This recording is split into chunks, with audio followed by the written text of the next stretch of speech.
Hello friends, জানো আজ কি হয়েছে? আমার কাছে একটা একদম নতুন আর দারুণ ভুতুড়ে গল্প আছে। তবে ভয় পেও না একদম, এই ভূতটা কিন্তু খুব কিউট। গল্পের হিরো হলো আমাদের ঘেটু ভূত। ঘেটু দেখতে একদম ন্যাকড়া পুতুলের মতো, আর ওর প্রিয় কাজ হলো মাছ চুরি করা। সেদিন আকাশ ভেঙে বৃষ্টি পড়ছিল, ঠিক আজকের মতো। আমাদের ঘেটু তখন বটের ডালে বসে শীতে থক থক করে কাঁপছে। এমন সময় ওই পথ দিয়ে যাচ্ছিলেন বুড়ো জেলে ননিদাদু। ননিদাদু দেখলেন একটা বিড়াল ছানা। আসলে ওটা ছিল ঘেটু, শীতে কুকড়ে আছে। দাদু দয়া করে নিজের গায়ের একমাত্র পুরনো চাদরটা খুলে বিড়ালটাকে জড়িয়ে দিলেন। কিন্তু ঘেটু তো ভূত, ওর নজর তখন দাদুর হাতের বাজারের থলির দিকে। ভেতরে টাটকা ইলিশ মাছের গন্ধ। ঘেটুর জিভে তো জল চলে এলো। সুযোগ বুঝে ঘেটু হাপুস হুপুস করে দাদুর সব মাছ খেয়ে ফেলল। দাদু বাড়ি গিয়ে দেখেন থলি খালি।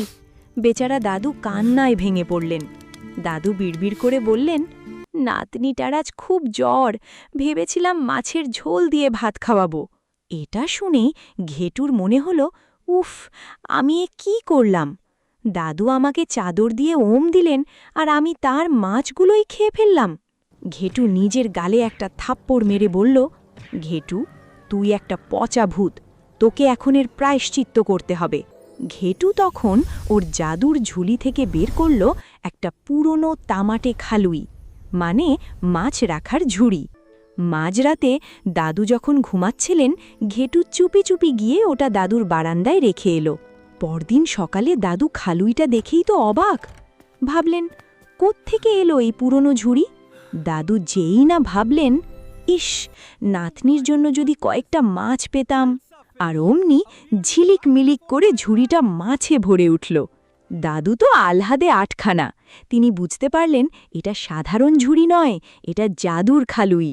জানো, এখন দাদুকে আর রোদে বৃষ্টিতে নদীতে যেতে হয় না। দাদু এখন মাছ বিক্রি করে খুব সুখে আছেন। আর আমাদের কিউট ঘেটু ভূত, সে এখন প্রতিদিন দাদুর বাড়ির ছাদে বসে পেট ভরে মাছের কাঁটা চিবোয়, আর দাদুর দেওয়া সেই পুরনো চাদরটা গায়ে দিয়ে ঘুমায়। কেমন লাগলো গল্পটা? একদম জম্পেশ না? আবার আসবো নতুন কোনো গল্প নিয়ে। টাটা।